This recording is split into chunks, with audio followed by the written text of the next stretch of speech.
everyone. Today we're talking about God's motivation for the flood. Yahweh saw that the wickedness of humans was great in the earth and that every inclination of the thoughts of their hearts was only evil continually. And Yahweh was sorry that he had made humans on the earth, and it grieved him to his heart. So Yahweh said, I will blot out from the earth the humans I have created, people together with animals and creeping things and birds of the air, for I am sorry that I have made them. But Noah found favor in Yahweh's sight. Now the earth was corrupt in God's sight, and the earth was filled with violence. And God saw the earth was corrupt, and for all flesh had corrupted its ways upon the earth. So we're talking, as we go through the flood story, about who God is, how Genesis is presenting Yahweh, the God of Israel. And what we see here is this, again, an ancient depiction of God. God constantly seems surprised by human evil and violence. He's not presented as all-knowing. Omniscience is actually a Greek philosophical idea.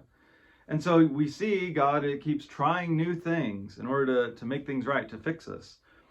Is that how you understand God working? Is that a good depiction of God? There are some from the viewpoint of open theism that say, well, God does know everything that's knowable, but the future, because it hasn't happened, is not knowable.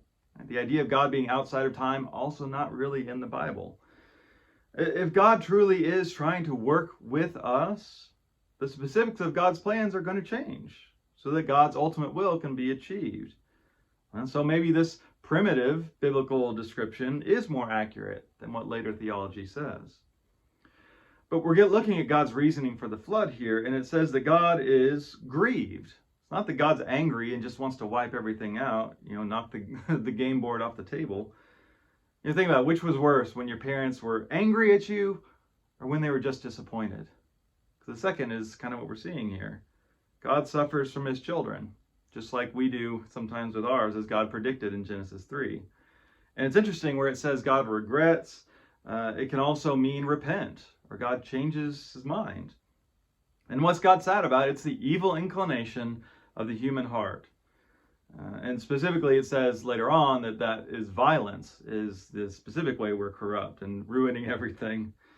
And, it's probably a bit of hyperbole to say that every single thought of every human's heart was evil.